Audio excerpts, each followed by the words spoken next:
이 시간은 민수기 강의 네 번째 시간입니다.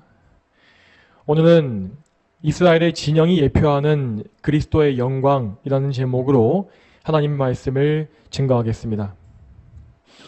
오늘 우리의 본문인 민수기 2장은 이스라엘 진영의 배치와 행진의 순서를 기록하고 있습니다. 하나님께서는 이 모든 진영의 정중앙에 성막을 두셨고 그 성막의 이 사방 둘레에 모세와 아론을 비롯한 레위 지파의 장막을 두셨습니다. 그리고 그 레위 지파의 장막 주변으로 나머지 12지파가 동서남북 각 방향에 3지파씩 장막을 치게 하셨죠. 또한 하나님은 12지파의 행진 순서도 친히 정해주셨습니다.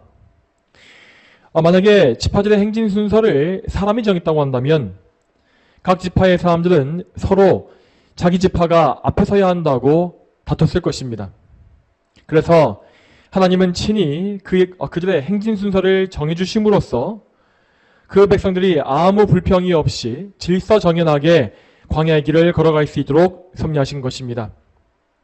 오늘 본문의 이 명령들을 통하여서 이스라엘의 회중은 비로소 하나님의 군대다운 규율과 질서와 배치를 갖추게 되었습니다. 그러면 곧바로 이어서 오늘 본문을 보겠습니다. 먼저 1절과 2절 말씀을 같이 보겠습니다. 1절과 2절 말씀 같이 읽어보겠습니다. 자, 시작. 여호와께서 모세와 아론에게 말씀하셨다. 이스라엘 자손들은 각자 자기 가문을 상징하는 깃발 옆에 진을 치되 곧 회막을 향하여 그 둘레에 진을 쳐라. 아멘. 여기에서부터 하나님은 이스라엘 각 지파가 진영을 구성하는 규칙이 무엇인지를 말씀하십니다. 그들의 진영에서 가장 우선시되는 규칙은 모든 지파가 회막을 향하여 회막의 둘레에 진을 쳐야 했다는 것입니다. 이 말씀은 곧 이스라엘의 온 회중이 하나님을 중심으로 살아야 했음을 보여줍니다. 회막은 하나님께서 임재하시는 거룩한 장소였습니다. 하나님은 이스라엘의 주인이시므로 그분의 임재가 있는 회막은 모든 이스라엘 회중의 중심에 자리 잡았던 것입니다. 또한 이스라엘의 12지파는 회막을 빙 둘러서 각자의 자리를 각각 배정받았기 때문에 회막까지의 이 거리의 차이가 없이 공정하게 하나님을 다 똑같이 모실 수 있었습니다. 그래서 모든 백성들은 자기 거처에서 성막에 임한 구름 기둥을 볼 수 있었고 또한 누구나 제사를 드리기 위하여서 성막에 나아갈 수 있었습니다. 계속 이어서 본문을 보게 되면 3절부터 31절까지 말씀을 보면 이스라엘의 12지파의 진영 배치와 행진 순서를 각각 말해주는 것을 볼 수 있습니다. 여기 나와 있는 말씀들은 12지파를 3지파씩 4그룹으로 묶어서 동서남북 각 방향에 배치해 놓고 또한 거기에 이어서 그들의 행진 순서가 몇 번째인지를 함께 말해주고 있습니다. 그러면 이 중에 먼저 3절과 4절 말씀을 같이 읽어보겠습니다. 3절과 4절 말씀 같이 읽어보겠습니다. 시작. 해 돋는 동쪽에 진을 칠 자는 그 부대별로 유다의 진영 깃발에 속한 자들이며 유다 자손의 지도자는 암미나답의 아들 나손이고 그의 계수된 군인은 74,600명이다. 아멘. 자, 오늘 본문의 3절부터 9절까지 말씀을 보게 되면 성막의 동쪽에 배치되어 있었던 유다 진영에 대해서 말하고 있는 것을 볼 수 있습니다. 유다 진영에는 유다 지파를 중심으로 하여서 이사갈과 스불론 지파가 양쪽에 자리를 잡았습니다. 자, 그런데 여기에는 이스라엘의 이 4진영 중에서 제일 많은 군인이 배치되어 있었습니다. 그들은 총 18만 6,400명의 군인을 보유했다라고 하였는데 이 인원은 맞은편 서쪽에 에브라임 진영에 비해서 거의 2배에 달하는 규모입니다. 또한 유다 지파는 광야에서 행진할 때에도 가장 선두에 섰습니다. 그리고 성막의 방향에 대해서도 성막의 입구가 유다 지파 방향으로 향해 있는 것을 우리는 볼 수 있습니다. 이처럼 유다 지파는 모든 지파 중에서 으뜸으로써 제일 중심적인 역할을 했습니다. 특히 우리가 주목해야 할 구절은 3절에 있는데, 자, 이 3절의 맨 처음 부분을 보게 되면 이렇게 되어 있습니다. 해 돋는 동쪽에 진을 칠 자는 이라고 되어 있죠. 이 해 돋는 동쪽이라고 하는 표현은 다른 진영에 대한 설명에는 나오지 아니하는 특별한 표현입니다. 성령님께서 이 말씀을 영감하실 때에 이렇게 특별한 단어를 사용하시는 것에는 분명한 이유가 있습니다.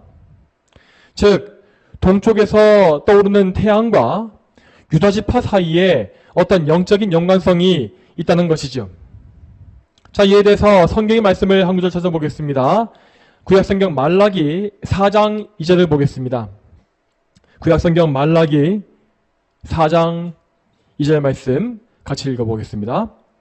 그러나 나의 이름을 경외하는 너희에게는 의로운 해가 떠올라서 치료하는 광선을 발할 것이니 너희가 나가서 외양간에서 풀려난 송아지처럼 뛰어다닐 것이다. 아멘. 이 말씀은 구약성경의 마지막 선지자인 말라기 선지자가 받은 계시입니다. 말라기는 보통 느헤미야 시대의 사람으로 알려져 있습니다. 느헤미야 시대에는 예루살렘 성전과 성벽이 복원되었지만 여전히 이스라엘은 페르시아의 지배를 받고 있었습니다. 그래서 대부분의 이스라엘 백성들은 이스라엘이 다시금 하나의 독립왕국으로 세워지기를 예망했습니다. 그러나 말라기는 그의 예언 속에서 이스라엘 왕국의 독립과 회복을 전혀 말한 바가 없습니다. 대신에 그는 장차 오실 메시아와 종말의 심판에 대해서만 예언했습니다. 그 중에서도 방금 보았던 말라기 4장 2절의 말씀은 메시아이신 예수님을 가리키는 대표적인 구절입니다. 이 말씀은 예수님을 가리켜서 의로운 해라고 표현하고 있습니다. 그리고 이 의로운 해는 우리를 치료하는 광선을 발할 것이라고 말씀하지요.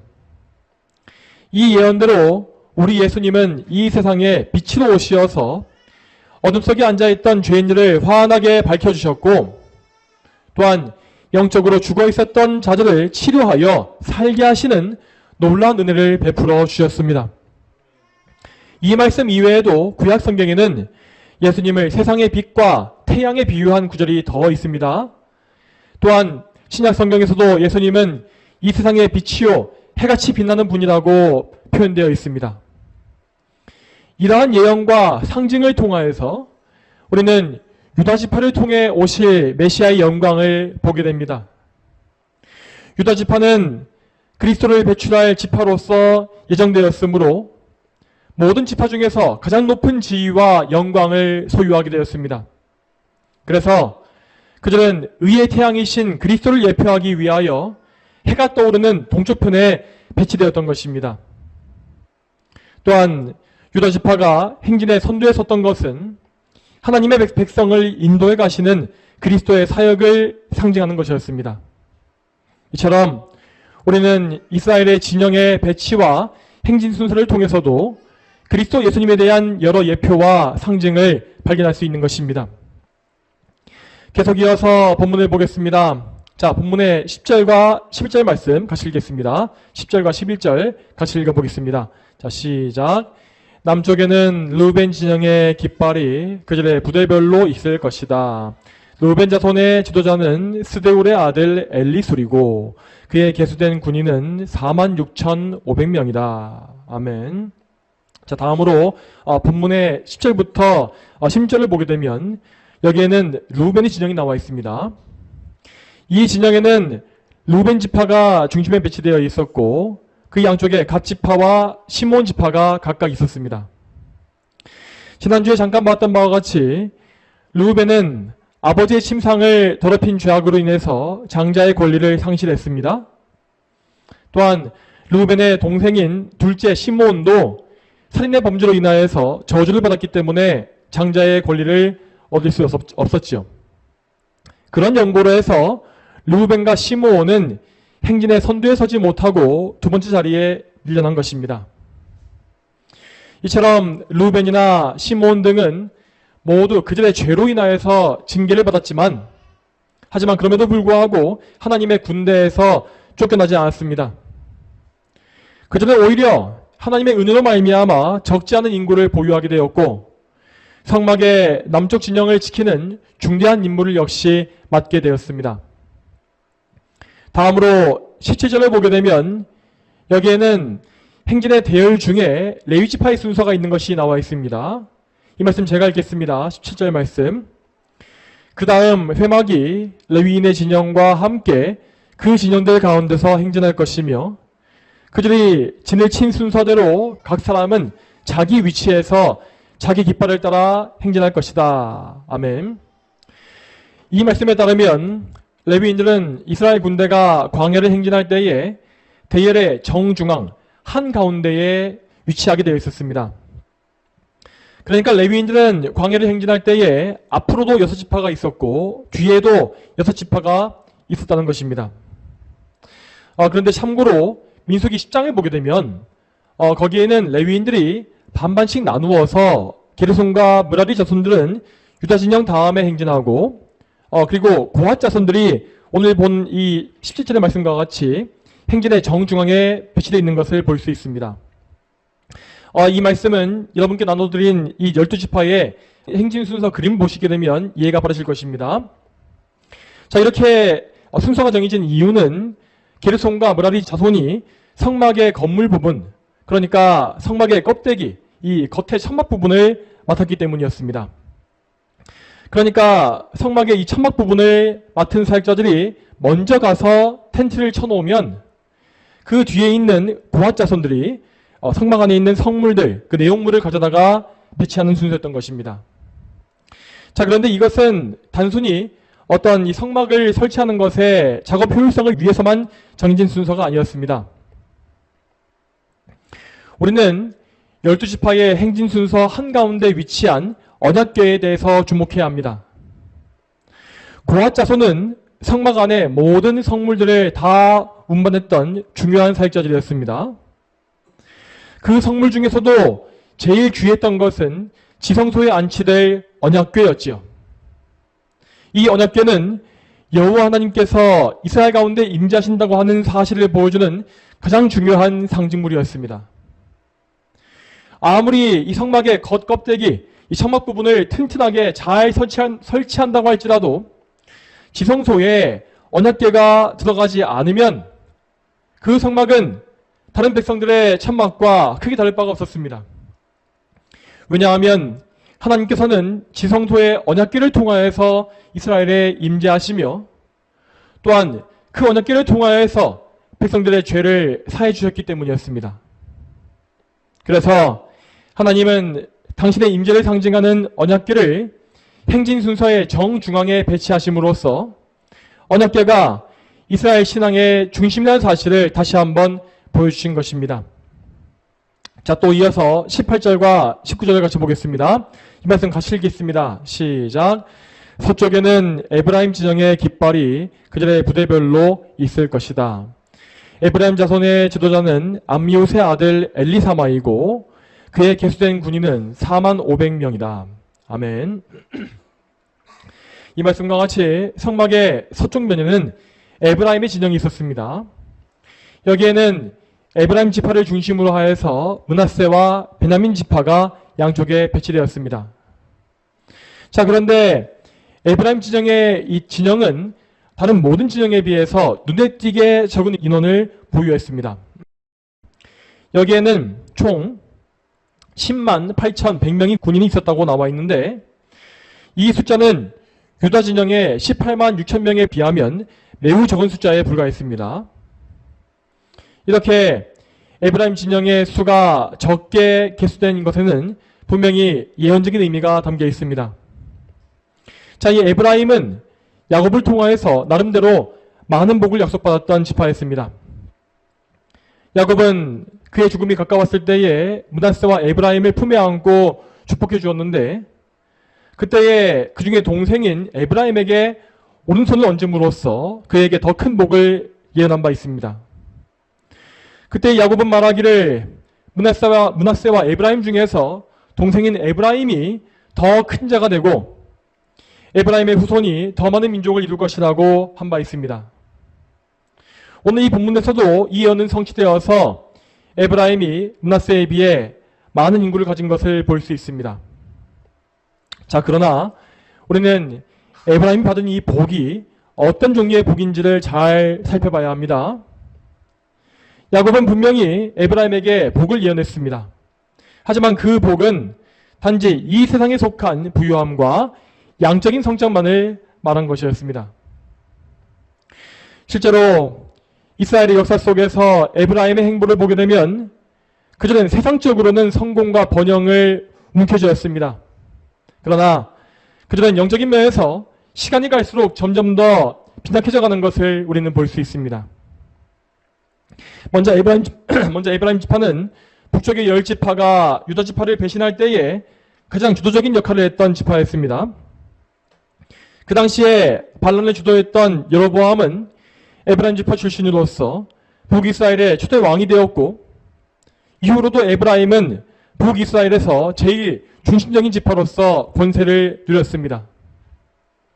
그래서 구약 성경을 보게 되면 아예 북이스라엘 왕국 전체를 가리켜서 에브라임이라 부르는 것을 우리는 종종 볼 수 있죠. 자, 이러한 의미에서 오늘 본문에 나와 있는 진영 배치와 인구의 수는 분명히 예언적인 의미를 가진다고 볼 수 있는 것입니다. 해 돋는 동쪽에 위치한 유다 지파는 그리스도를 배출할 지파로서 영적인 지도권을 가졌고 가장 왕성한 세력을 소유했습니다. 그러나 유다 진영의 반대편에 위치한 에브라임의 진영은 가장 적은 인원을 가짐으로써 앞으로 그들이 맞이하게 될 영적인 쇠락을 미리 보여준 것입니다. 또 계속 이어서 본문을 보게 되면 마지막 25절부터 31절에 북쪽에 단 진영이 나와 있습니다. 여기에는 단 지파를 중심으로 납달리와 아셀 지파가 배치되어 있습니다. 이 진영에 속한 단과 납달리, 아셀은 모두 야곱의 여종들이 낳은 아들들이었습니다. 그들은 분명히 태생적으로 레아와 라헬의 아들들에 비해서 불리한 지위를 가지고 있었지만 하나님께서는 그들 역시 이스라엘의 언약 안에 포함시켜 주셨습니다. 그러므로 그들은 다른 지파와 차별이 없이 진영의 한쪽 면을 담당하게 되었고 또한 결코 적지 않은 수의 인구를 보유하게 되었습니다. 이제 본문의 맨 끝부분을 보겠습니다. 저기에서 32절부터 34절 말씀은 민수기 1장과 2장을 총정리하는 부분으로서 이스라엘의 전체 군대 인원을 다시 한번 기록하고 또한 레위 지파가 인구 개수에서 빠졌다는 사실을 재차 언급합니다. 그리고 맨 마지막 34절을 보게 되면 이렇게 나와 있습니다. 이스라엘 자손이 여호와께서 모세에게 명령하신 대로 다 하였다. 그들이 그와 같이 자기 깃발을 따라 진을 치고 각자 자기 가족과 가문을 따라 행진하였다. 아멘. 자, 이 말씀과 같이 이스라엘 백성은 하나님께서 명령하신 말씀을 그대로 다 지켰습니다. 그리고 앞에 나왔던 민수기 1장 54절에서도 마찬가지로 이스라엘 자손이 여호와의 명령을 다 준행했다는 말씀이 나온 것을 볼 수 있습니다. 이처럼 이스라엘은 민수기의 초반부까지는 하나님의 명령에 순종하는 모습을 보여주었습니다. 사실 이때까지 이스라엘 백성들은 비교적 쉬운 명령들을 받았기 때문에 자기의 의지를 통해서 하나님의 명령을 지킨 것입니다. 아마도 이때 그들은 자신들이 하나님께 순종할 수 있다고 생각했을 것이고 순종이라는 것이 그렇게 어려운 일이 아니라고 자신했을 것입니다. 하지만 그들은 시험과 어려움을 만났을 때에 여지없이 무너지고 불순종과 원망에 빠지고 말았습니다. 그래서 민수기의 내용은 뒤로 가면 갈수록 온갖 불순종과 끔찍한 재앙에 대한 내용으로 가득 채워지는 것을 볼 수 있는 것입니다. 이스라엘 백성들은 자신의 연약함과 불신앙을 잘 알지 못했으며 하나님의 은혜에만 의지하는 믿음이 없었던 것입니다. 이 이스라엘 백성들과 같이 하나님께 전적으로 의지하지 않는 사람들은 언제든지 넘어지고 죄에 빠질 수가 있습니다. 여러분, 이러한 것은 우리 역시 마찬가지입니다. 우리는 방금 하나님의 은혜를 받았더라도 금세 또 돌이켜서 죄에 빠질 수가 있는 존재인 것입니다. 그러므로 우리는 서 있다고 자신할 때에 넘어지지 않도록 항상 주의해야 합니다. 우리는 오직 예수 그리스도의 공로, 그분의 오른팔에 의지함으로써 우리를 은혜 안에 보호해달라고 늘 간구해야 하는 것입니다. 자, 그러면 여러분, 오늘 본문은 우리 신약의 성도들에게 어떻게 적용할 수 있겠습니까? 먼저 우리는 이 본문에 나와 있는 이스라엘 백성이 이 광야에서 임시적으로 거주한 상태였다는 사실을 늘 기억해야 합니다. 분명 이스라엘은 광야에서도 많은 수의 군대와 인구를 보유했고 또한 질서 있는 진영을 갖추었습니다. 그러나 그들은 여전히 거주할 성읍을 찾지 못한 채 계속 방랑하는 입장에 서 있었습니다. 특히 민수기 13장 이후의 말씀을 보게 되면 이스라엘이 가나안 땅 입성에 실패하면서 무려 40년간 광야를 방황한 것을 우리는 볼 수 있습니다. 이와 같은 이스라엘의 광야 생활은 우리 성도들의 일평생을 상징한 것이라고 할 수 있습니다. 그리고 이스라엘이 40년 후에 들어갔던 가나안 땅은 영적으로 하나님의 나라 천국을 상징합니다. 그러므로 마치 이스라엘이 광야에서 나그네 삶을 살았던 것과 같이 우리 성도들은 이 세상에서 나그네의 삶을 살고 있는 것입니다. 여러분, 그렇지만 나그네의 여정이라고 하는 것은 결코 영원하지 않습니다. 나그네가 광야를 여행하는 것은 그에게 분명한 목적지가 있기 때문입니다. 이처럼 우리 성도들은 이 땅에서 나그네 삶을 살지라도 확실한 목적지를 향해 가고 있습니다. 광야의 이스라엘 백성들이 약속의 땅인 가나안을 향해서 갔던 것과 같이 우리는 영원한 약속의 땅인 하나님의 나라를 향해서 계속 나아가고 있는 것입니다. 그러므로 우리는 하늘에 있는 우리의 본향을 믿음으로 바라보면서 이 땅에 소망을 두지 않는 나그네의 삶을 계속 살아야 하겠습니다. 또한 다음으로 우리는 이스라엘이 광야에서 장막에 살았다고 하는 사실을 기억해야 합니다. 자, 성경에서 장막이라고 하는 것은 자주 우리 육신에 대한 상징으로 사용되곤 합니다. 실제로 신약 성경에서 사도 바울은 우리의 육신을 가리켜서 땅 위에 있는 우리의 장막집이라고 부른 바 있었죠. 그러면 우리의 몸이 장막과 같다라고 하는 이 말씀은 무슨 의미겠습니까? 그것은 우리의 육신이 보잘것없는 또한 유한한 존재라는 사실을 보여주고 있습니다. 물론 우리의 이 몸은 하나님께서 친히 빚어주신 귀한 피조물입니다. 그렇지만 지금 우리가 입고 있는 이 육신은 죄로 말미암아 타락하고 또한 오염되었기 때문에 늙고 병들며 결국 죽음을 맛볼 것입니다. 그러므로 우리는 이 육신을 위한 일들에 매여서 정욕을 위한 삶을 살아서는 안 되는 것입니다. 이 세상의 불신자들은 자기의 육신의 모든 것을 다 투자하면서 마치 이 몸이 영원할 것처럼 살고 있습니다. 그러나 우리는 우리의 몸이 이 땅에서만 잠시 머무는 장막이라는 사실을 알고 있습니다. 우리에게 주어진 이 삶은 유한하고 우리의 육신은 점점 더 쇠락해 갈 것입니다. 그렇기 때문에 우리는 우리의 인생과 우리의 육신을 죄악의 도구로 내어주지 말고 이 한 번뿐인 인생을 오직 하나님의 영광을 위한 도구로서 써야 하는 것입니다. 그리고 더 나아가서 우리 성도들은 앞으로 육신의 장막이 무너져갈지라도 슬퍼할 필요가 전혀 없습니다. 왜냐하면 우리에게는 이 몸 대신에 영원한 부활의 육신이 약속되어 있기 때문입니다. 자, 이 약속에 대해서 고린도후서 5장 1절부터 3절 말씀을 같이 보겠습니다. 만일 땅 위에 있는 우리의 장막집이 무너지면 하나님께서 지으신 집, 곧 손으로 지은 것이 아닌 하늘에 있는 영원한 집이 우리에게 있다는 것을 알고 있다. 우리는 이 장막 안에서 탄식하며 하늘로부터 오는 우리의 처소로 덧입기를 간절히 바라고 있다. 우리가 그것을 덧입음으로 벗은 자들로 드러나지 않을 것이다. 아멘. 이 말씀과 같이 하나님께서는 우리에게 하늘에 속한 영원한 집을 약속해 주셨는데 이 집은 곧 영광스러운 부활의 몸입니다. 지금 당장 우리가 가지고 있는 이 몸은 장막과 같이 연약하고 또한 불완전합니다. 그러나 하나님께서 허락해 주실 부활의 몸은 영원히 죄로 오염되지 아니하는 거룩한 몸이며 또한 영원히 강건하고 온전한 몸일 것입니다. 우리 예수님께서 장차 다시 오실 때에 우리는 반드시 그리스도의 능력으로 말미암아 부활의 몸을 입을 것이고 그 부활의 몸을 입은 그대로 하늘나라에 올라갈 것입니다. 그렇다면 우리는 우리가 부활할 것을 어떻게 알 수 있겠습니까? 우리가 부활을 확신할 수 있는 근거는 우리 주 예수님께 있습니다.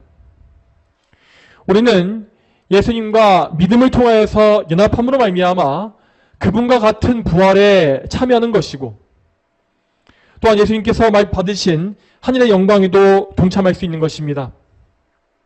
여러분, 그렇지만 예수님께서는 우리에게 부활과 영광을 주시기 위하여서 많은 수고를 감수하셔야 했고 또한 엄청난 대가를 친히 다 치러내셔야만 했습니다. 먼저 예수님은 우리를 죄에서 구원하시기 위하여 우리와 똑같은 인성을 취하시고 이 세상에 친히 내려오셨습니다. 즉 예수님은 분명 우리와 동일한 장막과 같은 육신을 입으신 것입니다. 예수님께서 인간의 몸을 가지고 우리 가운데 내려오실 것의 그 모형은 오늘 민수기의 본문에서도 분명히 볼 수 있었습니다. 오늘 본문 중에서 2절 말씀에서 알 수 있듯이 이스라엘의 진영 중앙에는 회막이 있었습니다. 이 회막을 통해서 이스라엘은 여호와 하나님께서 그들 가운데 거신다는 사실을 볼 수 있었죠. 그리고 이 회막의 존재는 나중에 예수 그리스도의 성육신을 통하여서 성취되었습니다. 자, 이에 대해서 마태복음 말씀을 보겠습니다. 마태복음 1장 23절입니다. 보아라, 처녀가 잉태하여 아들을 낳을 것이며 그의 이름을 임마누엘이라 부를 것이다 하셨으니 이 이름은 번역하면 하나님께서 우리와 함께 계신다라는 뜻이다. 아멘. 이 말씀과 같이 임마누엘이신 예수 그리스도께서는 우리와 동일한 인성을 취하심으로써 이 세상에 내려오셔서 우리와 함께 계셨습니다. 그분은 모든 면에서 자신을 겸손히 낮추셨기 때문에 겉보기에도 전혀 흠모할 만한 아름다움이 없었다고 되어 있습니다. 자, 그 예수님의 그 초라한 외모는 성막의 모양새에서도 잘 볼 수 있었습니다. 성막은 하나님의 임재가 있는 거룩한 집이었음에도 불구하고 그 겉모양은 전혀 아름다워 보이지 않았다고 성경에 써 있습니다. 성막은 이 동물 중에서 해달의 가죽으로 덮여 있어서 튼튼하긴 했지만 거무튀튀하고 투박했다고 알려져 있습니다. 이러한 성막의 못생긴 모습과 같이 우리 예수님은 투박하고 보잘것없는 육신을 가지고 태어나셨습니다. 그러나 예수님께서는 그 연약한 육체를 가지고 계시는 동안에도 여전히 하나님이셨습니다. 예수님은 완전한 사람이시면서도 동시에 완전한 하나님이신 것을 우리는 알아야 합니다. 이 두 본성은 예수님의 한 인격 안에 결합되었기 때문에 결코 별개로서 떨어져 있을 수 없습니다. 그렇기 때문에 예수님은 이 땅에 계시는 동안에도 언제나 하나님이셨던 것입니다. 다만 예수님께서 소유하신 그 하나님으로서의 영광은 그분의 육신의 장막에 잠시 가려져 있었습니다. 이처럼 감추어진 예수님의 영광, 하나님으로서의 그 찬란한 영광은 성막의 모습에서도 그대로 반영되어 있습니다. 성막은 겉보기에는 투박한 건물이었지만 그 내부로 들어가 보면 그 안은 금빛으로 휘황찬란하게 장식되어 있었습니다. 성막 안의 모든 기물과 성막의 벽과 기둥 등은 모두 금박으로 입혀져 있었고 그 금빛의 장식들은 성소의 등잔대에 의해서 항상 금빛으로 비추어지고 빛났습니다. 이러한 성막의 화려함은, 내부의 화려함은 예수님의 육신의 장막으로 감추어진 하나님의 영광을 잘 보여줬던 것이죠. 자, 그러므로 우리는 하나님이시며 인간이신 임마누엘로 오신 그리스도를 바라보면서 항상 기쁨과 위로를 얻어야 합니다. 여러분, 하나님신 예수님께서는 우리를 대표하실 마지막 아담이 되시기 위해서 우리와 똑같은 사람이 되신 것입니다. 비록 우리는 비천하고 어리석은 죄인들에 불과하지만 그리스도께서는 그러한 죄인인 우리를 부끄러워하지 아니하시고 우리를 위한 대표자가 되어주신 것입니다. 그렇기 때문에 예수님께서 죽음에서 부활하신 이것은 결코 그분 혼자만을 위한 것이 아니었습니다. 예수님은 그분께서 대표하신, 그러니까 그분과 믿음을 통해 연합한 모든 성도들을 부활하게 하시기 위하여 친히 사망의 권세를 이기시고 부활의 첫 열매가 되어주신 것입니다. 성경 말씀은 분명히 예수님을 잠자는 자들의 첫 열매라고 증거하고 있습니다. 예수님께서 첫 열매가 되셨다고 하는 이 사실은 곧 그 첫 열매를 따라서 부활하게 될 수많은 열매가 있음을 우리에게 알려주는 것입니다. 그러므로 우리는 장차 첫 열매이신 그리스도의 뒤를 따라가는 부활의 열매가 되어서 예수님과 동일한 몸을 가지고서 영원한 천성의 열매로 거두어져 올려지게 될 것입니다. 우리에게는 이러한 소망이 있기 때문에 이 땅의 여러 가지 욕망에 얽매일 필요가 없는 것입니다. 우리는 오직 우리의 구원자시요 주인 되시는 예수님을 바라보면서 그분을 위한 삶을 살기 위해서 온 마음과 정성을 다하는 삶을 살아야 합니다. 여러분, 오늘 본문에서는 그리스도를 예표하는 성막이 이스라엘의 중심에 세워졌다고 하였습니다. 그러므로 이와 같이 우리는 항상 우리 인생의 중심에, 우리 마음의 중심에 예수 그리스도를 모시고 살아가야 합니다. 그리스도께서 우리의 주권자가 되시도록, 또 그분께서 우리의 모든 것을 소유하시고 통치하시도록 우리는 우리의 모든 것을 성령 하나님을 통하여서 주님께 바쳐야 하는 것입니다. 그러나 우리 안에는 분명히 그리스도께 복종하지 않는 옛사람 아담에게 속한 부분이 남아있을 것입니다. 그러므로 우리는 계속해서 그 옛 본성과 싸워야 하며 그 모든 것을 성령 하나님을 통해서 십자가에 못 박고 그 모든 것을 우리 예수님께 복종시켜야 합니다. 이 일을 위해서 우리는 언제나 예수 그리스도의 공로에 의지하고 성령님의 역사를 우리에게 부어달라고 구해야 하는 것입니다. 또한 다음으로 우리는 예수 그리스도를 우리 삶의 인도자로 모셔야 할 것입니다. 오늘 본문에서 이스라엘 백성이 광야길을 행진했던 것과 같이 우리는 날마다 광야와 같은 인생길을 걸어가는 중에 있습니다. 그런데 우리가 걷고 있는 이 광야길은 좁고 험한 길로서 수많은 위험과 고난이 도사리고 있죠. 그러므로 우리는 반드시 이 험한 길을 끝까지 완주하기 위하여서 예수 그리스도를 우리의 등불과 우리의 인도자로 모시고 그분의 명령에 따라서 이 광야의 길을 걸어가야 하는 것입니다. 오늘 본문의 구절을 보게 되면 유다 진영에 속한 군대가 모든 이스라엘 군대에 앞서 행진해야 한다고 되어 있습니다. 이처럼 유다 지파가 백성의 선두에 선 것은 곧 그리스도께서 모든 택자들의 인도자가 되심을 분명히 보여주는 것입니다. 여러분, 우리 예수님은 결코 우리를 이 험악한 광야길에 내버려 두시는 분이 아닙니다.